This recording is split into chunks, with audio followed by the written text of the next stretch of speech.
नमस्कार दोस्तों, स्वागत है आपका हमारे YouTube चैनल GSYVS में। दोस्तों, आज छोटी दीपावली के उपलक्ष्य में GSYVS परिवार की तरफ से आप सभी को शुभकामनाएं और आपका दिन मंगलमय हो और आपने जो उम्मीदें लगा रखी हो अपने जीवन में आपको सफलता मिले। और इसी के साथ दोस्तों, यूपी लेखपाल सामान्य ज्ञान आज क्लास 3rd है। इसमें शुरू करते हैं। आज का पहला प्रश्न हम लोग। पहला प्रश्न, खिलाफत आंदोलन कहाँ से शुरू हुआ था?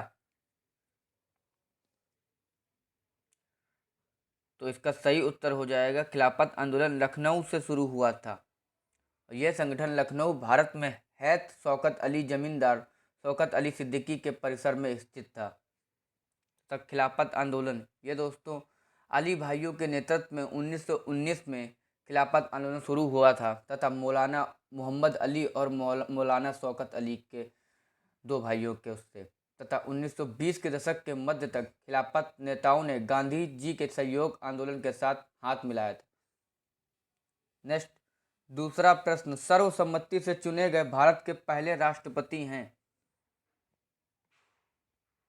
तो सर्वसम्मति से चुने गए भारत के पहले राष्ट्रपति थे नीलम संजीव रेड्डी, यानी ऑप्शन सी इसका सही उत्तर हो जाएगा। और यह 1977 में चुनाव में चुने गए थे। रेड्डी जो कि 16 अगस्त 1969 को हुए चुनाव के दौरान राष्ट्रपति भवन की दौड़ में भी हार गए, जब वीवी गिरी विजयी रहे और राजेंद्र प्रसाद ने लगातार 2 कार्यकाल तक पद संभाला। बात करेंगे डॉक्टर APJ अब्दुल कलाम की, तो इन्होंने 2002 से 2007 तक भारत के 11वें राष्ट्रपति के रूप में कार्य किया। नेक्स्ट, तीसरा प्रश्न, निम्नलिखित में से कौन सी नदी अमरकंटक पठार से उत्पन्न नहीं होती है?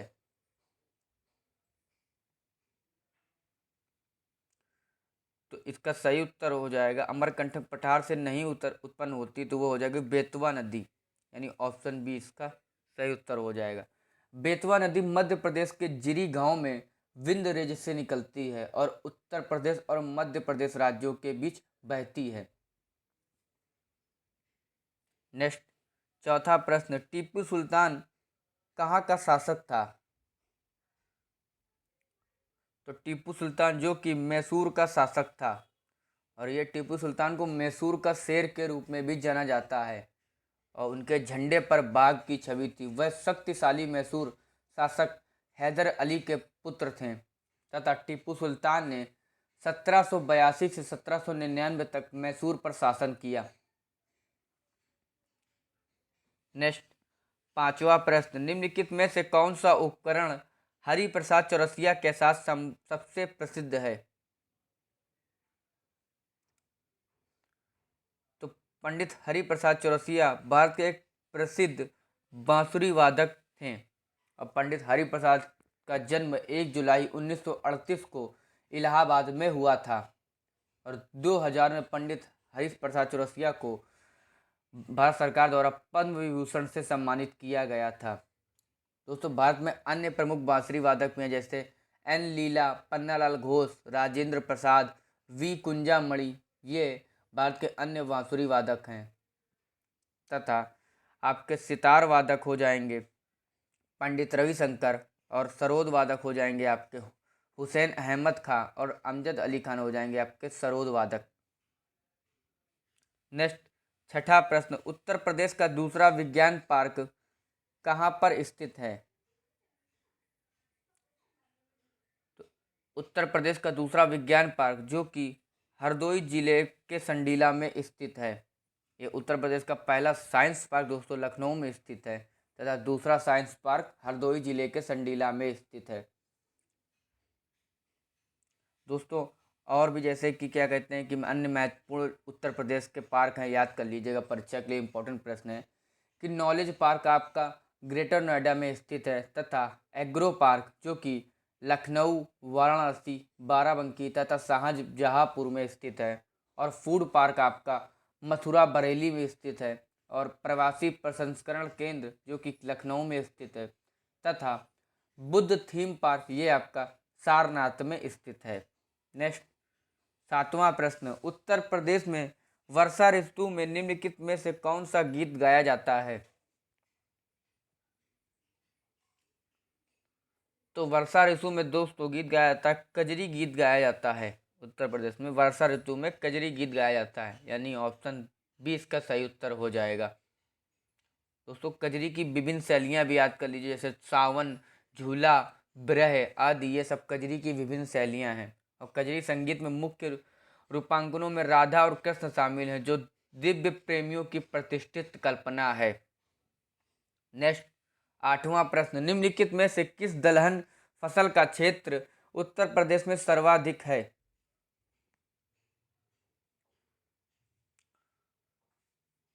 तो इसका सही उत्तर हो जाएगा चना। चना दलहन फसल का क्षेत्र उत्तर प्रदेश में सर्वाधिक है। और भारत दूध, दाल और जूट का दुनिया का सबसे बड़ा उत्पादक है। दोस्तों याद कर लीजिएगा, भारत दूध, दाल और जूट का दुनिया का सबसे बड़ा उत्पादक है। नेक्स्ट, 9वां प्रश्न, माय एक्सपेरिमेंट्स विथ ट्रुथ के लेखक कौन हैं? तो माय एक्सपेरिमेंट विथ ट्रुथ के लेखक है महात्मा गांधी जी, यानी ऑप्शन ए इसका सही उत्तर हो जाएगा।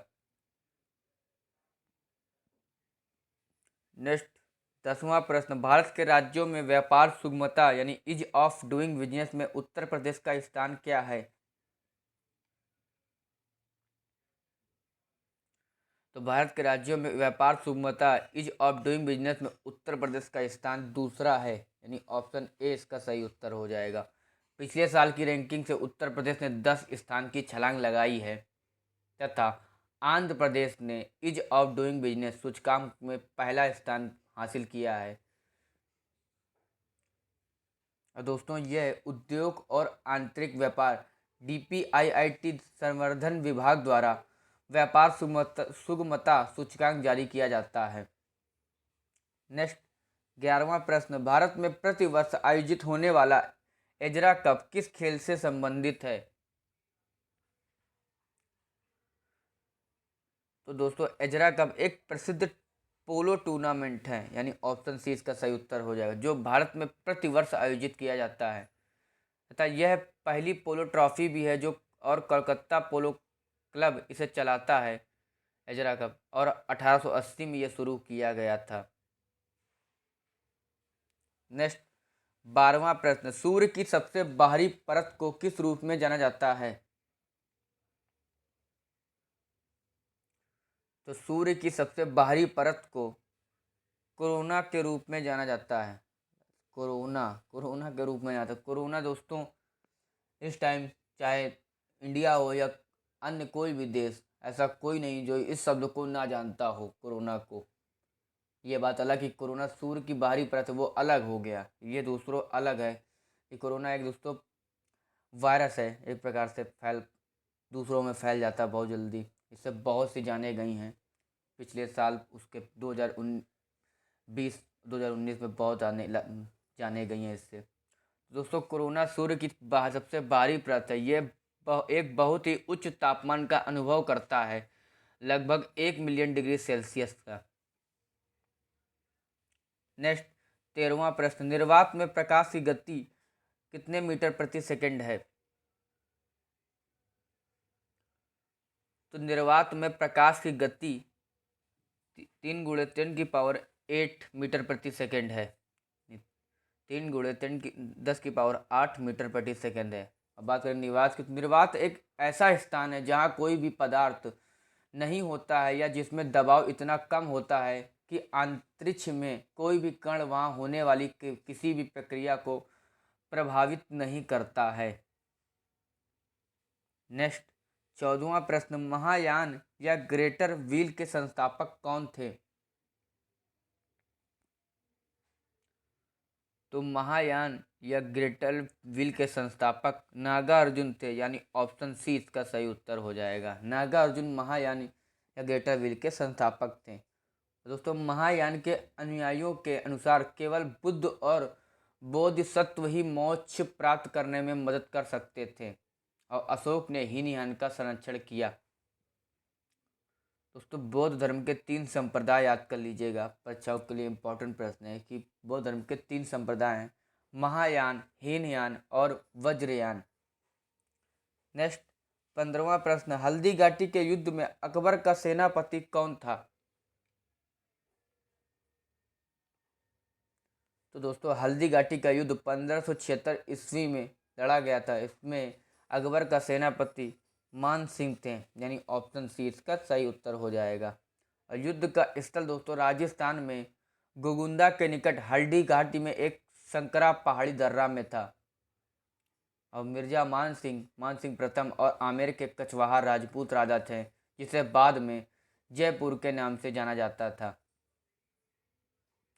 नेक्स्ट 16वां प्रश्न, इंद्रधनुष क्यों निकलता है? दोस्तों इंद्रधनुष प्रकाश के अपवर्तन और परावर्तन के कारण निकलता है, यानी ऑप्शन डी इसका सही उत्तर हो जाएगा। इंद्रधनुष दोस्तों एक मौसमी संबंधी घटना है। घटना प्रकाश के परावर्तन, अपवर्तन और फैलाव के कारण होती है। आकाश में दोस्तों प्रकाश का एक स्पेक्ट्रम यानी वर्णक्रम दिखाई देता है। और दोस्तों बहुरंगी गोलाकार रूप में इंद्रधनुष की परिघटनाएं होती हैं। नेक्स्ट 17वां प्रश्न, सर थॉमस रो ने इंग्लैंड के राजा के राजदूत के रूप में मुगल शासक किसके दरबार का दौरा किया?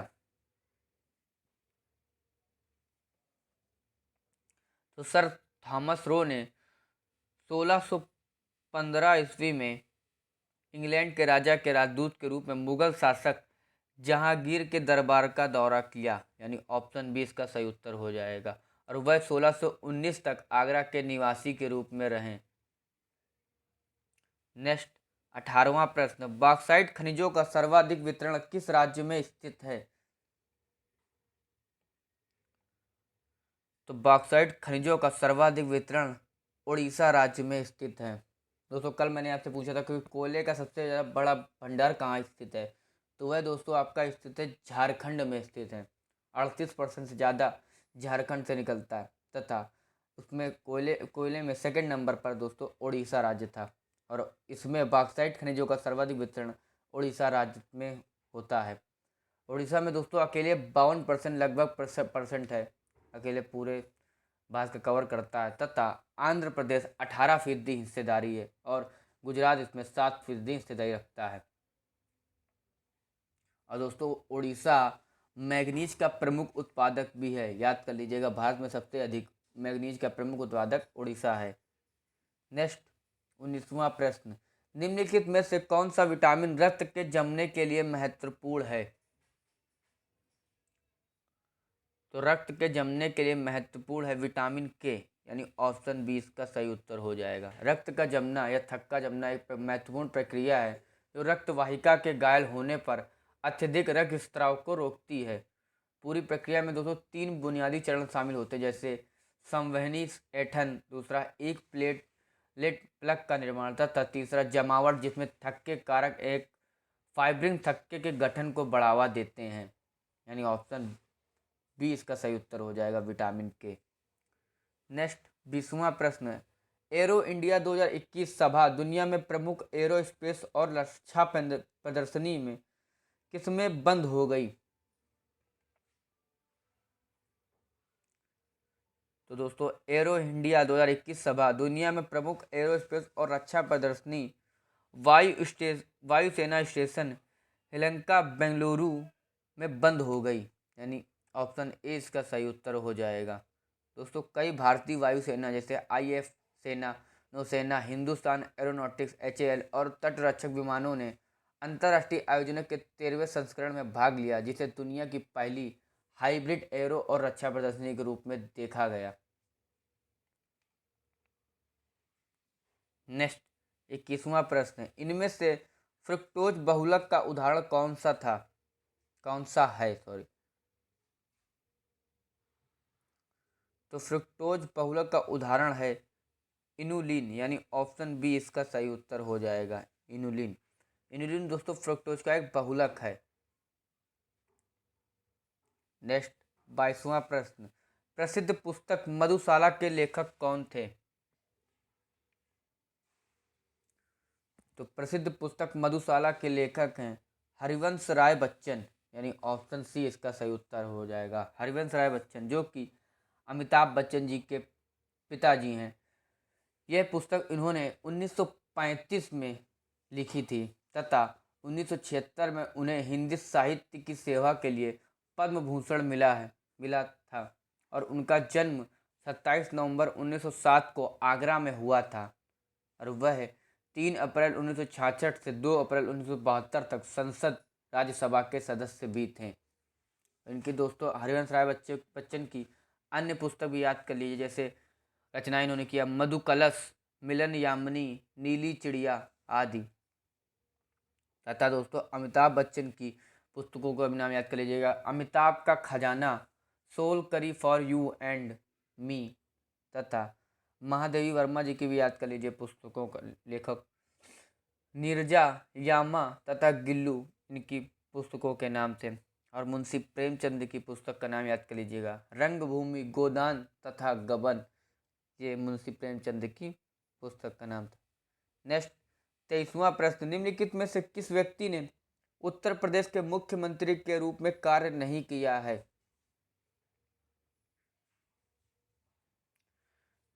तो इसका सही उत्तर हो जाएगा सरोजिनी नायडू। सरोजिनी नायडू ने उत्तर प्रदेश के मुख्यमंत्री के रूप में कार्य नहीं किया है। सरोजिनी नायडू जो कि उत्तर प्रदेश की पहली महिला राज्यपाल थी और इन्होंने कभी भी मुख्यमंत्री के पदभार नहीं संभाला। तथा पंडित गोविंद बल्लभ पंत ये उत्तर प्रदेश के पहले मुख्यमंत्री थे। तथा नारायण दत्त तिवारी उत्तर प्रदेश और उत्तराखंड के पूर्व मुख्यमंत्री थे। तथा चंद्र भानु गुप्त 3 बार उत्तर प्रदेश राज्य के मुख्यमंत्री रहे। नेक्स्ट 24वां प्रश्न, उत्तर प्रदेश का पहला लोकायुक्त लोकपाल कौन था? तो दोस्तों याद कर लीजिएगा कि यूपी लेखपाल में अधिकतर प्रश्न उत्तर प्रदेश के ही बारे में अधिकतर पूछेगा। 80% प्रश्न आपके जैसे उत्तर प्रदेश में पूछता है, 7-8 से 8 प्रश्न कम से कम उत्तर प्रदेश से जरूर आएंगे। तो जितना हो सके उत्तर प्रदेश के बारे में जाने। तो उत्तर प्रदेश का पहला लोकायुक्त थे विशंभर दयाल, यानी ऑप्शन डी इसका सही उत्तर हो जाएगा, विशंभर दयाल, जो कि यूपी के पहले लोकायुक्त थे। वर्तमान में जस्टिस संजय मिश्रा 7वें यूपी के लोकायुक्त हैं। अब बात करेंगे उत्तर प्रदेश की, तो उत्तर प्रदेश के मुख्यमंत्री हैं योगी आदित्यनाथ, राज्यपाल हैं आनंदीबेन पटेल, राजधानी है उत्तर प्रदेश की लखनऊ, तथा राजकीय पशु है बारहसिंगा राज्य का, तथा स्टेट बर्ड है साउथ क्रेन, राष्ट्रीय उद्यान यहाँ पाए जाते हैं दुधवा राष्ट्रीय उद्यान, और बांध है गोविंद बल्लभ पंत सागर बांध रिहंद नदी में जो है। नेक्स्ट 25वां प्रश्न, मणि पर्वत उत्तर प्रदेश के किस जिले में स्थित है? तो मणि पर्वत उत्तर प्रदेश में अयोध्या जिले में स्थित है। यह दोस्तों 65 फीट ऊंचा पर्वत है। ऐसा माना जाता है कि यह संजीवनी बूटी वाली पहाड़ी का एक हिस्सा था जो हनुमान जी द्वारा लंका ले जाने के दौरान गिर गया था। दोस्तों आई होप आपको वीडियो अच्छी लगी हो। अगर अच्छी लगे उसको लाइक करें, कमेंट करें एंड चैनल को सब्सक्राइब करें। धन्यवाद।